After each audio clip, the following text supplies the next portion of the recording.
नमस्कारम। हम पढ़ रहे हैं 10th class biology chapter 8 how do organisms reproduce.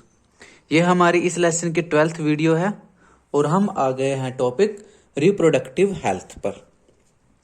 Reproductive health यानी कि इसमें हम जो मेल और फीमेल की रिप्रोडक्टिव हेल्थ के बारे में पढ़ेंगे। रिप्रोडक्टिव हेल्थ का मतलब है कि जैसे जो मेल मदर फादर होते हैं वो सही से रिप्रोडक्शन कर पा रहे हैं कि नहीं कर पा रहे हैं। कई केस में देखते हैं हम कि मदर और फादर होते हैं, कई साल हो गए हैं शादी को, लेकिन उनके बच्चे नहीं होते। इसका मतलब क्या है कि वो रिप्रोडक्टिवली हेल्दी नहीं होते। तो इस टॉपिक में आज हम रिप्रोडक्शन की हेल्थ के बारे में पढ़ेंगे कि रिप्रोडक्शन से रिलेटेड कौन कौन सी बीमारियां होती हैं, उनसे कैसे बचा जा सकता है, ये सब हम पढ़ेंगे। As we have seen, the process of sexual maturation is gradual and takes place while general body growth is still going on. कि जैसा कि हम ये देख चुके हैं, ये पढ़ चुके हैं कि सेक्सुअल मैच्योरेशन ग्रेजुअल धीरे धीरे होती है, बॉडी की ग्रोथ भी होती रहती है और साथ में सेक्सुअल मैच्योरिटी भी होती रहती है। जैसे हमने देखा मेल्स में और फीमेल्स में 10, 11, 12 साल की उम्र में सेक्सुअल मैच्योरिटी के होने शुरू हो जाती है, उनमें एग्स और स्पर्म्स बनने शुरू हो जाते हैं। Therefore, some degree of sexual maturation does not necessarily mean that the body or the mind is ready for sexual acts or for having and bringing up children. यानी कि अगर किसी बॉय और गर्ल में थोड़ी थोड़ी सेक्सुअल मैच्योरिटी आ रही है, इसका मतलब ये नहीं है कि वो अभी सेक्सुअल प्रोसेस के लिए, है ना, सेक्स करने के वो लायक हो चुके हैं। उनका शरीर और उनका दिमाग सेक्सुअल प्रोसेस करने के लायक हो चुका है, वो माँ बनने बाप बनने के काबिल हो चुके हैं, वो बच्चे पैदा करने के काबिल हो गए हैं। इसका ये मतलब नहीं होता। यानी कि 10-11 साल की उम्र में बॉयज में स्पर्म्स और फीमेल्स में एग्स बनने शुरू हो जाते हैं। इसका मतलब ये नहीं है कि 10-11 साल की उम्र में वो माँ बाप बनने के लायक हो जाते हैं, उनका शरीर और उनका दिमाग सेक्सुअल प्रोसेस करने के लायक बन जाता है। ये ऐसा नहीं होता। How do we decide if the body और the mind is ready for this major responsibility? हम ये डिसाइड कैसे, ये निर्धारित कैसे करते हैं, ये निर्णय कैसे लेते हैं कि बॉयज और गर्ल्स का जो शरीर है और जो उनका दिमाग है वो माँ बाप बनने की जिम्मेवारी संभाल सकता है, वो माँ बाप बन सकते हैं? ये हम डिसाइड कैसे करते हैं? देखो, ये डिसाइड करने के लिए तो क्या कर रखा था गवर्नमेंट ने कि लड़कों की शादी की उम्र 21 साल और लड़कियों की शादी की उम्र 18 साल कर रखी थी। ये इसीलिए कर रखी थी कि 18 साल तक लड़कियां और 21 साल तक ये जो है, जो बॉयज और गर्ल्स हैं, ये इनका शरीर और दिमाग थोड़ा मैच्योर हो जाता है, ये एक नया परिवार संभालने के लायक बन जाते हैं, ये एडल्ट हो जाते हैं, ये माँ बाप की जिम्मेवारी निभाने के लायक बन जाते हैं। All of us are under many different kinds of pressures about these issues. कि जो मैरिजेस हैं या रिप्रोडक्शन है या इस तरह की चीज़ों से रिलेटेड हम सब के ऊपर क्या है, काफ़ी सारा प्रेशर होता है।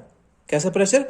देखो, there can be pressure from our friends for participating in many activities whether we really want to or not. देखो, हमारे ऊपर प्रेशर बन जाता है कि हमारे दोस्त जो हैं हमारे ऊपर प्रेशर डालते हैं कि हम ऐसी एक्टिविटीज में पार्टिसिपेट करें कि चाहे हम उनको लाइक करते हो चाहे ना लाइक करते हो। जैसे कि अभी जो बच्चे हैं जो गलत संगत में पड़ जाते हैं या जिनका जो है परवरिश सही नहीं हो पाती, तो वो नशा करने लगते हैं।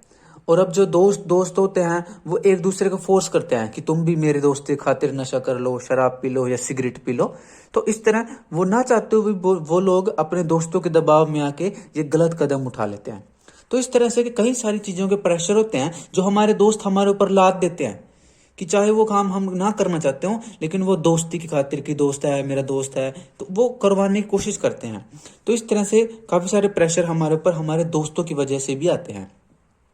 There can be pressure from families to get married and start having children. कि जैसे जैसे बड़े होते जाते हैं लड़का और लड़की, तो घर वालों की तरफ से प्रेशर आना शुरू होता है कि अब तो लड़की शादी के लायक हो चुकी है, इसके हाथ पीले कर दो। लड़का जो है शादी के लायक हो चुका है, कमाने लगा है, इसकी शादी कर दो। इनके बच्चे हो जाने चाहिए, अब तो ये माँ बाप बनने के काबिल हो गए हैं, ठीक है, हमें पोता पोती खेलने के लिए दे दो आंगन में। इस तरह का प्रेशर जो है लड़का और लड़की पर डाला जाता है। There can be pressure from government agencies to avoid having children. दूसरी तरफ सरकार क्या करती है, ये प्रेशर डालती है अपने लोगों पर कि आप कम से कम बच्चे पैदा करें ताकि हमारी जनसंख्या ना ज़्यादा बढ़ जाए। क्योंकि अगर जनसंख्या बढ़ जाती है तो बेरोजगारी, गरीबी, हर चीज़ में जो है समाज में नुकसान होने लगता है। जीवन जीने का स्तर कम हो जाता है, बीमारियां बढ़ती हैं, अनाज कम हो जाता है, नौकरियां कम चली जाती हैं, समाज में अस्थिरता उत्पन्न हो जाती है। In this situation making choices can become very difficult. तो इन परिस्थितियों में डिसाइड करना, निर्णय लेना बड़ा मुश्किल हो जाता है कि क्या करें, शादी करें कि ना करें, बच्चे कितने हों, कब करें, किस उम्र में करें, या कितनी उम्र में शादी की जाए, कब तक पढ़ाई की जाए, कब तक कमाने लगा जाए। ये इस तरह के दोस्तों के साथ उनका कहना माना जाए या नहीं माना जाए। तो इन सब परिस्थितियों में डिसाइड करना, निर्णय लेना, डिसीजन लेना काफी डिफिकल्ट हो जाता है। We must also consider the possible health consequences of having sex. कि हमें यह भी ध्यान में रखना चाहिए कि सेक्स के क्या क्या परिणाम हो सकते हैं। स्वास्थ्य की दृष्टि से सेक्स के क्या क्या परिणाम हो सकते हैं। देखिए, सेक्स के कारण क्या है, प्रेगनेंसी हो सकती है, सेक्स के कारण कई सारी बीमारियां भी फैलती हैं। We have discussed in class 9 that diseases can be transmitted from person to person in a variety of ways. हम 9th क्लास में ये पढ़ चुके हैं कि बीमारियां किस तरह से एक इंसान से दूसरे इंसान में फैलती हैं, अलग अलग तरीके से फैलती हैं। Since the sexual act is a very intimate connection of bodies, it is not surprising that many diseases can be sexually transmitted. क्योंकि जो सेक्सुअल प्रोसेस है, जो सेक्स की जो प्रोसेस है वो काफी इंटीमेट कनेक्शन होता है, यानी दो शरीर, मेल और फीमेल के शरीर में एक आंतरिक संबंध होता है। दोनों का शरीर जो है काफी गहराई से जुड़ता है। तो इसलिए क्या है, काफी कहीं ये हैरानी की बात नहीं है कि कई सारी सेक्सुअली जो डिजीजेस हैं वो सेक्स के द्वारा मेल से फीमेल में या फीमेल से मेल में फैल जाती है। मान लो एक कोई बीमारी है जो मेल को है तो सेक्स के दौरान फीमेल पार्टनर को हो जाती है, या कोई बीमारी है जो फीमेल को है सेक्स के दौरान मेल को भी हो जाती है। उन बीमारियों को बोलते हैं STD, sexually transmittable diseases. These include bacterial infections such as gonorrhea and syphilis. जो सेक्सुअली ट्रांसमिटेड डिजीजेस हैं इनके एग्जाम्पल दिए हैं, एक दो बीमारियां दी हैं जो बैक्टीरिया के इन्फेक्शन के कारण फैलती हैं, जो सेक्सुअली मेल से फीमेल और फीमेल से मेल में फैलती हैं। कौन सी बीमारियां, gonorrhoea and syphilis. And viral infections such as warts and HIV AIDS. और दो इन्फेक्शन जो वायरस के कारण फैलती हैं, वार्ड्स और HIV एड्स। ठीक है, देखिए यहां मैंने इनके कॉजेटिव एजेंट लिखे हैं। गोनोरिया और सिफिलिस दोनों बैक्टीरिया के इन्फेक्शन के कारण फैलती है। गोनोरिया का कौन फैलाता है, निसेरिया गोनोरियाई, ये क्या है, एक बैक्टीरिया है। एक होती है सिफिलिस, सिफिलिस किस बैक्टीरिया के कारण फैलती है, ट्रेपोनेमा पैलिडम। और दो बीमारियां हैं वार्ड्स एंड एड्स, ये किससे फैलती है, ये वायरल इन्फेक्शन से फैलती है। वार्ड्स कौन फैलाता है, ह्यूमन पैपिलोमा वायरस। कौन सा, ह्यूमन पैपिलोमा वायरस। और एड्स को कौन फैलाता है, HIV वायरस। HIV वायरस, अच्छा, जो HIV वायरस की फुल फॉर्म होती है ह्यूमन इम्यूनो डेफिशिएंसी वायरस। और एड्स की फुल फॉर्म होती है एक्वायर्ड इम्यूनो डेफिशिएंसी सिंड्रोम। दोबारा बताता हूं, HIV की फुल फॉर्म होती है ह्यूमन इम्यूनो डेफिशिएंसी वायरस, और एड्स की होती है acquired immuno deficiency syndrome. AIDS तो है बीमारी का नाम और HIV है वायरस का नाम। Is it possible to prevent the transmission of such diseases during the sexual act. कि सेक्सुअल प्रोसेस के दौरान क्या कोई तरीका है जिससे हम इन सेक्सुअली ट्रांसमिटेबल डिजीजेस को फैलने से रोक सकें। देखिए, जो एसटीडी जो है, sexually transmitted diseases, HIV AIDS वगैरह, ये सब फैलते पता कैसे हैं? जब मेल और फीमेल सेक्स करते हैं तो मेल के जो सेक्सुअल फ्लूइड है, सीमन सो बोलते हैं, सीमन क्या होता है? मेल के अंदर का जो स्पर्म है और जो उसके जो 3 ग्लैंड जो हमने पढ़े थे ना, कॉपर ग्लैंड, सेमिनल वेसिकल और प्रोस्टेट ग्लैंड, उन सारे की सिक्रीशन को क्या बोलते हैं? सीमन कहते हैं, सीमन, या हिंदी में कहते हैं वीर्य। सीमन जो है वो मेल के पेनिस से निकल करके फीमेल के वेजाइनो के थ्रू होता हुआ यूट्रस में दाखिल हो जाता है। अब इससे क्या, अगर मेल में कोई बीमारी है वो पेनिस या फिर सीमन के जरिए फीमेल को हो सकती है। उसी तरह से अगर फीमेल में कोई इन्फेक्शन है तो वो फीमेल के वेजाइना और यूट्रस में से होता हुआ मेल के पेनिस के थ्रू मेल के अंदर फैल सकता है। तो अब तरीका क्या है इस बीमारी को रोकने का? इस बीमारी को रोकने का तरीका है कि जब अगर हम मेल के और फीमेल के बीच में एक पर्दा लगा दें, मतलब एक बैरियर लगा दें, जिससे क्या मेल और फीमेल का कांटेक्ट कम हो जाए, उससे क्या है, इन्फेक्शन ना मेल से फीमेल में जा पाएगा ना फीमेल से मेल में आ पाएगा। ठीक है, इसमें क्या है कि बैरियर यूज करते हैं हम इसमें। जैसे अब आगे पढ़ते हैं, using a covering called a condom for the penis during sex helps to prevent transmission of many of these infections to some extent। कि मेल के केस में क्या है, एक कवरिंग यूज करते हैं जिसको बोलते हैं कॉन्डम। ये क्या है, एक बैलून लाइक एक स्ट्रक्चर होता है कॉन्डम, जिसको पेनिस के ऊपर चढ़ा लिया जाता है, जिससे क्या है, सेक्स के दौरान जब मेल के अंदर से इजैकुलेशन होती है, यानी मेल के अंदर से जब सीमन निकलता है, तो वो फीमेल के वेजाइना में या फीमेल के यूट्रस में जा ही नहीं पाता, वो पेनिस में से निकल करके जो उसके ऊपर जो कॉन्डम होता है उसके अंदर इकट्ठा रह जाता है, जिससे क्या मेल का पेनिस और फीमेल की वेजाइना में टच टू टच कांटेक्ट नहीं हो पाता, जिससे क्या है, इन्फेक्शन ना तो मेल से फीमेल में जा पाता ना फीमेल से मेल में जा पाता। तो ये क्या है, बैरियर बना दिया हमने। इस तरह अलग अलग होते हैं, मेल के लिए मेल के कॉन्डम आते हैं जो पेनिस के ऊपर यूज किए जाते हैं, पेनिस को कवर कर लेते हैं। फीमेल के लिए फीमेल कॉन्डम भी होते हैं जो वेजाइना के अंदर इंसर्ट किए जाते हैं। तो इस तरह से हम जो है ह्यूमन के केस में सिफिलिस, गोनोरिया, वार्ड्स या HIV एड्स, इस तरह की बीमारियों को हम कॉन्डम की हेल्प से मेल से फीमेल और फीमेल से मेल में फैलने से बचा सकते हैं। The sexual act always has the potential to lead to pregnancy. कि जब भी मेल और फीमेल के बीच में सेक्स होता है, सेक्सुअल प्रोसेस होती है, तो उससे क्या है, प्रेगनेंसी की चांसेस बढ़ जाते हैं। क्योंकि क्या है, सेक्स के दौरान क्या है, मेल में से स्पर्म निकल करके, सीमन निकल करके फीमेल के यूट्रस में जाएंगे। अगर उसी समय पर फीमेल में से एग रिलीज हो रहा होगा तो फर्टिलाइजेशन हो जाती है और प्रेगनेंसी हो जाती है। तो इस तरह से जब भी मेल और फीमेल में सेक्स होता है तो प्रेगनेंसी के चांसेस थोड़े या ज्यादा जरूर होते हैं।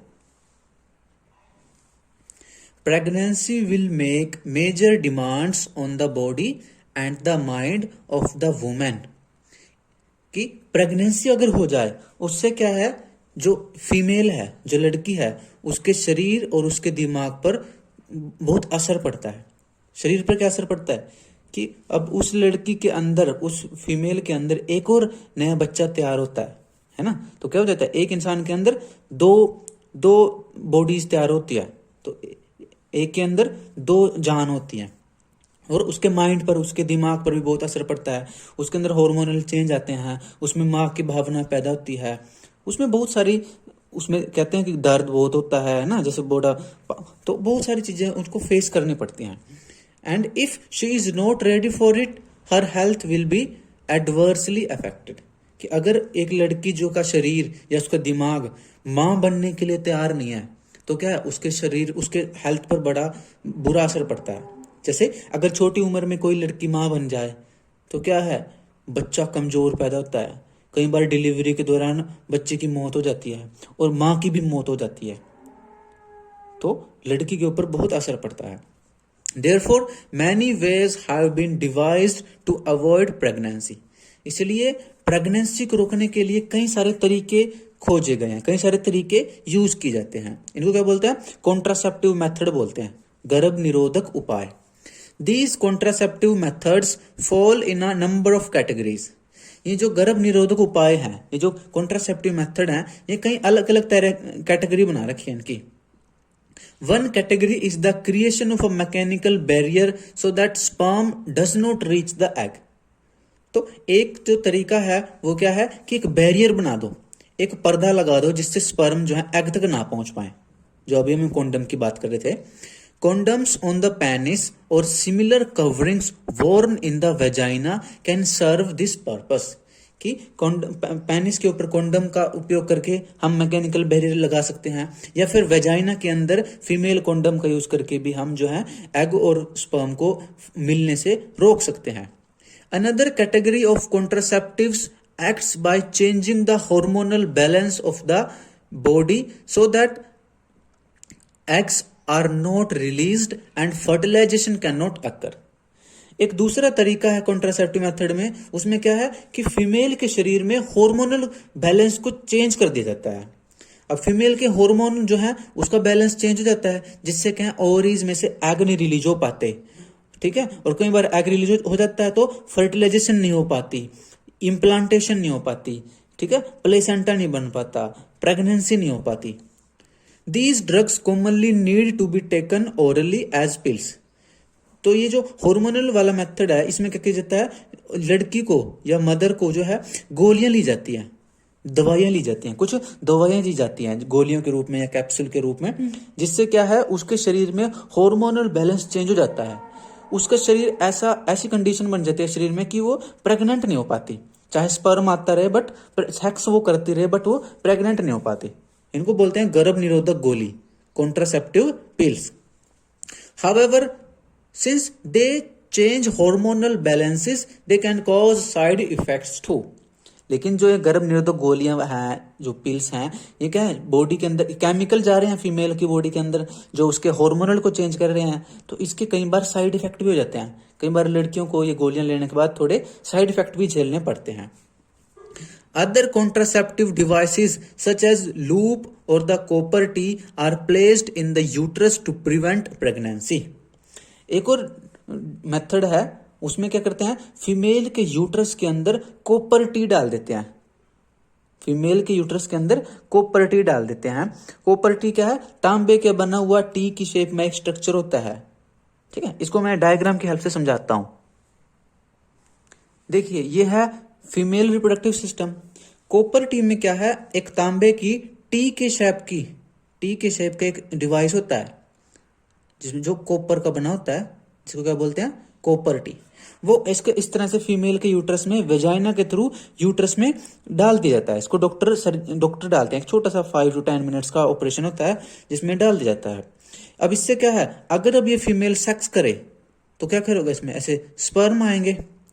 लेकिन ये कॉपर टी जो है, क्या बोलते हैं इसको, कॉपर टी. ये जो कॉपर टी है ना, ये कॉपर तांबा जो होता है, कॉपर जो ऐसा नेचर होता है इसका कि ये स्पर्म को मार देता है, स्पर्म को किल कर देता है. जिससे जब ये सेक्स करेगी, पेनिस में से जब स्पर्म आएंगे वेजाइना के रास्ते यूट्रस में आएंगे, तो वो कॉपर टी के टच में आते ही स्पर्म जो है किल हो जाते हैं, वो फर्टिलाइजेशन के लायक नहीं रहते. इससे यूट्रस के अंदर ऐसा इन्वायरमेंट बन जाता है कि फर्टिलाइजेशन नहीं होती. एग भी उधर से आता है, एग भी मर जाता है, इधर से स्पर्म आता है, स्पर्म भी मर जाते हैं, और प्रेगनेंसी नहीं होती. तो ये जो कॉपर टी है, ये क्या है, डॉक्टर की हेल्प से इम्प्लांट की जाती है, और ये इसकी लॉन्ग लास्टिंग मेथड होता है. मतलब करीब 5 से 10 साल इसकी उम्र होती है. 5 से 10 साल की तक का टाइम होता है कि 5 से 10 साल तक ये कॉपर टी काम करती रहती है और प्रेगनेंसी को रोकती रहती है. ठीक है, हालांकि इसका भी कई बार साइड इफेक्ट हो जाता है. क्या साइड इफेक्ट होता है कि ये कॉपर टी है, देखो एक मेटल की बनी हुई है, तो कई बार ये यूट्रस के अंदर सही से इम्प्लांट नहीं हो पाती, जिससे जो फीमेल को है ना एब्डोमेन में दर्द सा रहता है, पेट के आसपास के इलाके में दर्द सा रहने लगता है. कई बार इन्फेक्शन हो जाता है, स्वेलिंग हो जाती है. ठीक है, तो कई बार इस तरह के छोटे छोटे साइड इफेक्ट भी हो जाते हैं. Again, they can cause side effects due to irritation of the uterus. वही बात बता रखी है कि कॉपर टी से क्या है, साइड इफेक्ट भी हो जाता है कई बार इसका, क्योंकि कई बार यूट्रस में ये इरिटेशन करती है, इन्फ्लेमेशन, स्वेलिंग या पेन वगैरह क्रिएट कर देती है. If the vas deferens in the male is blocked sperm transfer will be prevented. ठीक है, अगला मेथड है सर्जिकल मेथड कि अगर मेल के अंदर जो है वास डिफरेंस, जो ट्यूब थी जिसके अंदर से स्पर्म आते थे, अगर उसको काट कर बांध दिया जाए, उसको ब्लॉक कर दिया जाए, तो स्पर्म क्या है, सीमन में आ ही नहीं पाएंगे। या फिर if the fallopian tube in the female is blocked the egg will not be able to reach the uterus. ठीक, या फिर फीमेल केस में क्या किया जाए, फेलोपियन ट्यूब को काट कर दिया जाए या उसको ब्लॉक कर दिया जाए, जिससे एग जो है यूट्रस के केस में नहीं आएंगे। In both cases fertilization will not take place. इन दोनों केसेस में जो है फर्टिलाइजेशन नहीं होती है। इसको क्या बोलते हैं, नसबंदी बोलते हैं हिंदी में, नसबंदी, ट्यूबेक्टोमी या वैसेक्टोमी। इसको मैं डायग्राम की हेल्प से समझाता हूं। ये देखिए, यहां मैंने एक सिंपल सा मेल रिप्रोडक्टिव सिस्टम का डायग्राम बनाया है। इसमें क्या करते हैं सर्जिकल मेथड में, जो ये तो नहीं है, इसको क्या बोलते हैं, वास डिफरेंस। टेस्टिस में से ऐसे स्पर्म निकल कर लेकर आती है यूरेथ्रा पेनिस के अंदर। तो डॉक्टर क्या करते हैं, इस वास डिफरेंस को बीच में से काट करके ऐसे फोल्ड करके बांध देते हैं, ब्लॉक कर देते हैं इसको, ऐसे ऐसे बीच में से काट करके इसको फोल्ड करके ऐसे बांध देते हैं, सर्जिकल मेथड से बांध देते हैं।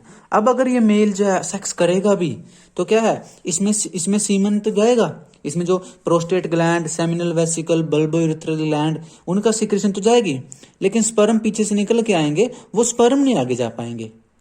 तो सेक्सुअल फ्लूइड तो जाएगा वेजाइना में, लेकिन उसके अंदर स्पर्म नहीं जाते, जिससे क्या है, फीमेल में एग तो आएगा बट मेल की तरफ से स्पर्म नहीं जाएंगे, जिससे क्या है, सेक्स करने के बाद भी प्रेगनेंसी नहीं होती। तो इसको हिंदी में कहते हैं पुरुष नसबंदी।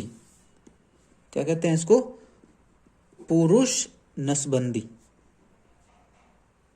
और इसको इंग्लिश में कहते हैं वैसेक्टोमी। क्या बोलते हैं, वैसेक्टोमी। ठीक है, वैसेक्टोमी। अब हम फीमेल में देखते हैं महिला नसबंदी। देखिए, एक सिंपल सा फीमेल रिप्रोडक्टिव सिस्टम का डायग्राम बनाया है। इसमें भी क्या करते हैं, ये जो फेलोपियन ट्यूब है, इसको बीच में से डॉक्टर काट देता है और इसको ऐसे पीछे टाई कर देता है, बांध देता है ऐसे। इस ओविडक्ट को ऐसे काट देता है और इसको ऐसे बांध देता है, जिससे क्या होता है, मेंस्ट्रुअल साइकिल में एग तो निकलता है ओवरी के अंदर से, लेकिन वो फेलोपियन ट्यूब में ही रुक जाता है। एग तो निकलता है ओवरी के अंदर से, लेकिन वो फेलोपियन ट्यूब में ही रुक जाता है, यूट्रस तक नहीं पहुंच पाता। अब यूट्रस तक नहीं पहुंच पाता तो इस दौरान क्या है, अगर ये फीमेल सेक्स भी करे तो इसके अंदर क्या है, इधर से स्पर्म आएंगे, मेल पार्टनर में से, फादर में से, हस्बैंड में से स्पर्म आएंगे, लेकिन वो स्पर्म क्या है, उनको एग नहीं मिलेगा, जिससे क्या फर्टिलाइजेशन नहीं होगी और जिससे क्या है, प्रेगनेंसी भी नहीं होती। तो इसको बोलते हैं महिला नसबंदी। क्या बोलते हैं, महिला नसबंदी। इसको इंग्लिश में कहते हैं ट्यूबेक्टोमी। ट्यूबेक्टोमी, ट्यूब काट देना, ट्यूबेक्टोमी। ठीक है, तो ये दोनों क्या है, ये है सर्जिकल मेथड कॉन्ट्रासेप्टिव के। हालांकि इसका भी एक साइड इफेक्ट है। इसका साइड इफेक्ट क्या है, मान लो एक हस्बैंड और वाइफ थे, अब उनके 2 बच्चे हो गए, ठीक है, और उन्होंने सोचा कि अब 2 बच्चे तो हो गए हैं, अब भविष्य में और बच्चे चाहिए नहीं, तो दोनों ने नसबंदी करा ली अपनी, या दोनों में से एक ने नसबंदी करा ली। उससे क्या होगा, अब क्या हुआ, बुरा समय आया बेचारों का और उनके दोनों बेटे मर गए। तो दोनों उनके जो बच्चे थे दोनों मर गए। अब क्या है, उनको दोबारा बच्चे करने पैदा, लेकिन अब क्या करना पड़ेगा, इसको ट्यूब को वापस खोलना पड़ेगा और दोबारा से जोड़ना पड़ेगा। ठीक है, तो दोबारा से ऑपरेशन करना पड़ेगा। ये थोड़ा डिफिकल्ट होता है।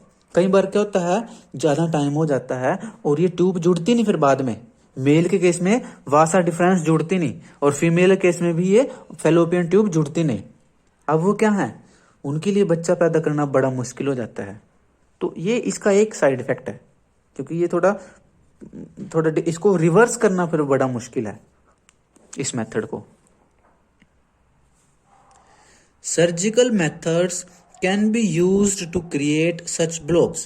ठीक है, वही बात यहां पर लिखी हुई है कि सर्जिकल मेथड से हम क्या कर सकते हैं, वास डिफरेंस और फेलोपियन ट्यूब में ब्लॉक लगा सकते हैं। While surgical methods are safe in the long run, कि सर्जिकल मेथड का एक सेफ मेथड है, है ना। एक बार अगर आपने नसबंदी करा दी तो भविष्य में कभी भी वो प्रेग्नेंट नहीं हो पाएगी female. Surgery itself can cause infections and other problems if not performed properly. लेकिन इसमें भी थोड़े साइड इफेक्ट हैं क्या, कि जब डॉक्टर ये सर्जरी करते हैं, अगर डॉक्टर ने सही से सर्जरी ना करी तो क्या इन्फेक्शन हो सकता है और उससे क्या थोड़ी प्रॉब्लम हो सकता है, क्योंकि छोटा टांग चीरा लगाना पड़ेगा ना, थोड़ा ऑपरेशन करना पड़ेगा या ब्लॉक लगाना पड़ेगा, तो क्या है इसमें भी थोड़ा सा रिस्क तो होता है। ठीक है, अच्छे से एक अच्छे डॉक्टर को एक अच्छे ध्यान से ही करना पड़ता है ये operation. Surgery can also be used for removal of unwanted pregnancies. हाँ, कई बार क्या है प्रेगनेंसी हो जाती है तो अनवांटेड है, अगर वो मान लो बच्चा बन गया, अभी बच्चा 1 महीने का ही है एम्ब्रियो फीमेल के अंदर, और वो अनवांटेड है, तो डॉक्टर क्या करते हैं उसको सर्जरी, उसको उस एम्ब्रियो काट करके मदर की बॉडी से बाहर निकाल देते हैं। ठीक है, इसको बोलते हैं अबॉर्शन कर देना, गर्भपात कर देना। ठीक है, लेकिन ये अनवांटेड प्रेगनेंसी केस में होता है, लेकिन इसको मिसयूज भी कर लेते हैं लोग। These may be misused by people who do not want a particular child, as happens in illegal sex selective abortion of female fetuses. इस सर्जिकल जो मेथड है ना, इसको कुछ लोग गलत इसका इस्तेमाल करते हैं। क्या करते हैं, कुछ लोग ऐसे हैं जो ये समझते हैं कि लड़के अच्छे होते हैं और लड़कियां बोझ होती है। तो अब मान लो एक मदर फादर थे, ठीक है, वो लड़का चाहते थे, लेकिन अब उनकी होगी एक लड़की, तो अब उन्होंने सोचा कि दोबारा फिर लड़का होना चाहिए। दोबारा फिर मान लो उनके प्रेग्नेंट हुई वाइफ और उन्होंने टेस्ट कराया। ठीक है, टेस्ट होता है उसको बोलते हैं एमनियोसेंथेसिस। उससे क्या है कई सारे टेस्ट होते हैं जिससे पता चल जाता है कि होने वाला बच्चा लड़का है या लड़की।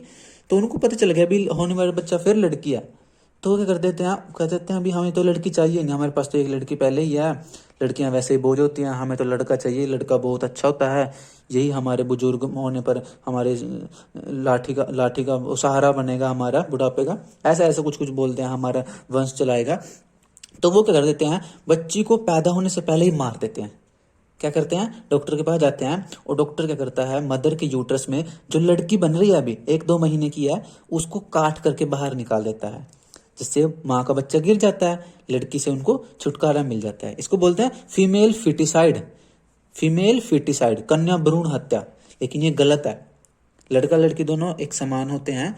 ठीक है, जन्म से पहले लड़की को मारना गलत है, चाहे लड़की को भी मारना, लेकिन लड़के को नहीं मारते लोग, लड़कियों को मार देते हैं, कि समझते हैं कि लड़कियां बोझ हैं हमारे ऊपर। हालांकि अब लोग जागरूक हो गए हैं, लेकिन फिर भी आजकल भी कुछ लोगों में ये दिमाग में ये उनके गंदगी भरी हुई है कि लड़की बोझ होती है। आप लोगों को उन सबको समझाना है। फॉर अ हेल्दी, ये क्या है, गैर कानूनी है। जन्म से पहले लड़का लड़की का पता करना ये भी गलत बात है, और लड़की को जन्म से पहले मारना ये भी क्या है, गैर कानूनी है, इसकी कठिन सजा है। For a healthy society the female male sex ratio must be maintained. कि अगर एक हेल्दी स्वस्थ समाज चाहिए आपको, तो उसमें लड़का लड़की की सेक्स रेशो मेंटेन होने चाहिए, यानी लड़का और लड़की दोनों बराबर होने चाहिए। सोचो, अगर लड़कियों को मारते रहे, लड़के लड़के रहते रहे, फिर क्या होगा, लड़कियां ही नहीं रहेंगी, शादी ही नहीं होगी, माँ नहीं रहेगी धरती पर, तो क्या है, नए बच्चे पैदा ही नहीं होंगे। अब लड़का लड़के बच्चे कैसे पैदा करेंगे। इसको उल्टा भी सोचें अगर हम, कि दुनिया में लड़के ना हो, लड़कियां लड़कियां हो, फिर भी वो लड़के भी चाहिए, फादर तो चाहिए, तभी तो बच्चा पैदा होगा। तो इसलिए जैसे एक सिक्के के दोनों पहलू हैं, लड़का और लड़की दोनों का समाज में 50-50% योगदान है, दोनों का बराबर बराबर योगदान है, दोनों चाहिए समाज के अंदर।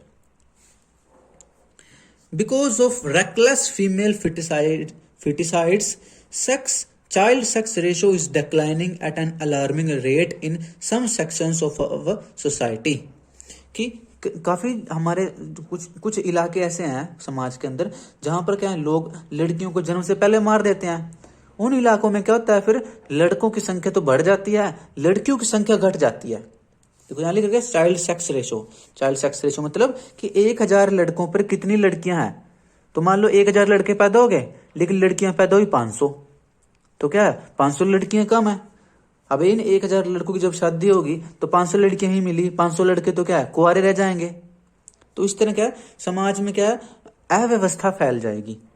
Although prenatal sex determination has been prohibited by law, देखो यहाँ वर्ड आया है prenatal sex determination.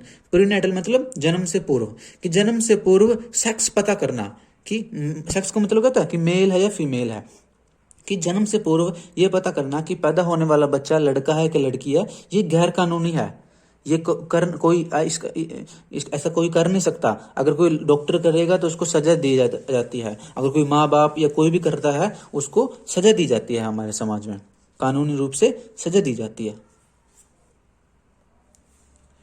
We have noted earlier that reproduction is the process by which organisms increase their populations. ये हम पढ़ चुके हैं कि रिप्रोडक्शन क्या है, वो प्रोसेस है जिसमें जो जीव हैं अपनी जनसंख्या बढ़ाते हैं। The rates of birth and death in a given population will determine its size. देखो यहाँ पर बर्थ रेट है, बर्थ रेट मतलब जन्म दर, कि 1000 लोगों पर कितने बच्चे पैदा हो रहे हैं, और डेथ रेट मतलब मृत्यु दर, कि 1000 लोगों पर कितने लोग मर रहे हैं। ये बताता है कि जनसंख्या का साइज कितना है। देखो अगर ज्यादा लोग पैदा होते रहे लेकिन मरते कम रहे तो जनसंख्या बढ़ जाएगी। जैसे एक साल में 1000 लोगों पर 100 बंदे पैदा हुए लेकिन मरे सिर्फ 10, तो क्या 90 बंदे एक्स्ट्रा आ गए ना धरती पर, उससे क्या जनसंख्या बढ़ेगी वहां पर। अगर इसका उल्टा हो कि पैदा कम हो रहे हैं मर ज्यादा रहे हैं, तो फिर जनसंख्या घट जाती है, उस देश की जनसंख्या कम हो जाती है। The size of the human population is a cause for concern for many people, कि जनसंख्या का जो साइज है ना वो लोगों के लिए एक चिंता का विषय है। क्यों? अगर ज्यादा जनसंख्या बढ़ जाए तो क्या है, धरती तो उतनी रहेगी लेकिन उस पर इंसान ज्यादा पैदा हो गए तो अनाज कम होगा, खाने की समस्या हो जाएगी, बेरोजगारी हो जाएगी, नौकरियां नहीं मिलेगी, समाज में अपराध बढ़ जाएगा, क्राइम, लूटपाट, ये सब चीजें बढ़ जाएंगी। तो इसलिए जनसंख्या का जो आकार है, साइज है, वो उचित होना चाहिए, ना बहुत ज्यादा बड़ा ना बहुत कम। This is because an expanding population makes it harder to improve everybody's standard of living. Expanding population मतलब जो जनसंख्या बढ़ रही है, जनसंख्या अपना साइज बढ़ा रही है, तो उस केस में क्या होता है, स्टैंडर्ड ऑफ लिविंग गिर जाता है, जीवन जीने का स्तर गिर जाता है। क्योंकि अगर लोग ज्यादा होंगे तो कम अनाज खाना पड़ेगा सबको, कम को दाखिला मिलेगा स्कूल में, नौकरी कम को मिलेगी, तो क्या है, घर कम को मिलेगा, छोटे कमरों में रहना पड़ेगा, तो जीवन जीने का स्तर गिर जाएगा। However, if inequality in society is the main reason for poor standards of living for many people, the size of the population is relatively unimportant. कहता है कि अगर किसी समाज में इनइक्वालिटी हो, इनइक्वालिटी मतलब असमानता हो, कि कुछ लोगों को तो बहुत पैसा है, बहुत खाना है, बहुत अनाज है, अच्छा बड़ा घर है, लेकिन कुछ लोगों के पास बहुत कम पैसा है, खाने को 3 टाइम खाने को खाना नहीं है, सर पे छत नहीं है, पहनने के लिए कपड़े नहीं है, तो क्या असमानता। असमानता के केस में तो क्या है, फिर पॉपुलेशन वाली बात नहीं फिर वहां पर लागू होती, वहां पर तो क्या है, असमानता है, ठीक है, वहां जनसंख्या वाली बात नहीं होती, वहां क्या है, असमानता के कारण लोगों को गरीबी में जीना पड़ता है। If we look around us, what can we identify as the most important reason for poor living standards? कि अगर हम अपने आसपास देखें तो हमें क्या, आपके हिसाब से क्या लगेगा कि हमारे जो आसपास जो गरीबी फैल रही है उसकी वजह क्या है? उसकी वजह इनइक्वालिटी है या पॉपुलेशन का एक्सप्लोजन, पॉपुलेशन का साइज बढ़ना है? क्या है, आप खुद सोचिए, ठीक है। देखिए हमारे चारों तरफ क्या है, दोनों रीजन है। हमारे समाज में हम भारत देश में रहते हैं, तो हमारे देश में कोई लोगों के पास बहुत पैसा है, करप्शन करते हैं, ठीक है, जिसकी वजह से क्या है, उनके पास बड़ा पैसा है, घर है, लेकिन कई लोग क्या है, उनके पास पैसा नहीं है, सर पे छत नहीं है, 3 समय का खाने का भोजन नहीं होता, फुटपाथ पे सोते हैं, पढ़ने को मौके नहीं है उनके पास, ठीक है। देखिए आप तो पढ़ रहे हो, आपके पास किताबें हैं, कई सारे बच्चों के पास किताबें नहीं है, पढ़ने को नहीं है, तो क्या है, इनइक्वालिटी है हमारे समाज में। हमारे देश में क्या है, कुछ जगह पर करप्शन है, लोग क्या करते हैं, गलत तरीके से पैसा कमाते हैं, ठीक है। देखिए मेरी आपसे एक ही प्रार्थना है कि आप कभी भी भ्रष्टाचार मत करना, अच्छे तरीके से, ईमानदार तरीके से पैसे कमाना, फिर हमारा देश नई नई ऊंचाइयों पर जाएगा। आप आने वाली पीढ़ी हो, ठीक है, तो आपको, मैं खुद भी कहता हूं कि मैं भी भ्रष्टाचार नहीं करूंगा और आपसे भी प्रार्थना करता हूँ कि आपको भी भ्रष्टाचार नहीं करना है, ईमानदार तरीके से अपना कार्य निभाना है। तो हमारे देश में करप्शन है, करप्शन की वजह से गरीबी है। और एक क्या है, हमारे देश में जनसंख्या भी बहुत ज्यादा है। नहीं, आज के समय में हमारे देश में लगभग 135 करोड़ लोग रहते हैं। ठीक है, हमारे पास अब जमीन तो उतनी है, लोग जब ज्यादा पैदा होंगे तो क्या है, अनाज कम मिलेगा लोगों को। ठीक है, अगर मान लो देखो एक घर में 10 रोटियां हैं और 5 बंदे रहते हैं तो सबको 2-2 रोटी मिलेगी। लेकिन एक घर में 10 रोटियां हैं और 10 बंदे रहते हैं तो एक रोटी मिलेगी। तो क्या है, खाने को कम मिलेगा तो सब क्या है, लोग कमजोर पैदा होंगे, नौकरियां नहीं मिलेगी सबको। ठीक है, पैसा कम रहेगा, गरीबी रहेगी, बीमारियां रहेंगी, भूखमरी रहेगी, जीवन जीने का स्तर क्या है, नीचा रहेगा। तो आज काफी बार आप देखते हो हमारे देश के जो लोग हैं वो फॉरेन कंट्रियों में भागते हैं। कोई अमेरिका जाना चाहता है, कोई कनाडा, कोई न्यूजीलैंड, कोई ऑस्ट्रेलिया, क्योंकि वहां लोग कम हैं और वहां जीवन जीने का स्तर ज्यादा अच्छा है, खाने कुछ सही है। ठीक है, वहां के पैसे की कीमत ज्यादा है, करप्शन वहां कम है। हमारे देश में क्या है, हम दूर भागते हैं। लेकिन अच्छी बात तो ये होगी कि हम अपने देश को साफ सुथरा बनाएं, कि हम यहाँ मेहनत करें, हम अपने देश के लिए काम करें, पैसे के पीछे ना भागें, अपने देश की सेवा करें। पैसा भी आप कमाओगे लेकिन अच्छे तरीके से, साफ सुथरे समाज का निर्माण करें, बीमारियों से बचें, पढ़ें, शिक्षित बने। अगर हम एजुकेशन दे दें हम अगर लोगों को, तो एजुकेशन क्या है, बड़ी बड़ी समस्याओं को हल कर सकती है। तो इस तरह हमारे समाज में करप्शन, इनइक्वालिटी और पॉपुलेशन, ये तीनों वजह हैं गरीबी की या लो स्टैंडर्ड की। धीरे धीरे हमारा देश बदल रहा है और हम जल्द ही एक उन्नत देश, एक बड़ा अच्छा, हम सब अपने देश को उन्नति की राह पर ले जाएंगे। तो ये था हमारा लेसन, 8th लेसन, और हमारा लेसन भी कंप्लीट हो गया है आज इस वीडियो के साथ। तो मैं रिक्वेस्ट करता हूं कि आप इस लेसन को अपनी एनसीईआरटी बुक से जरूर पढ़िएगा। और एक रिक्वेस्ट और करता हूं कि आप अपने छत पर पक्षियों के लिए पानी तथा दाना जरूर रखिएगा। मिलेंगे अगली वीडियो में अगले टॉपिक के साथ। तब तक के लिए stay healthy, study joyfully and नमस्कारम।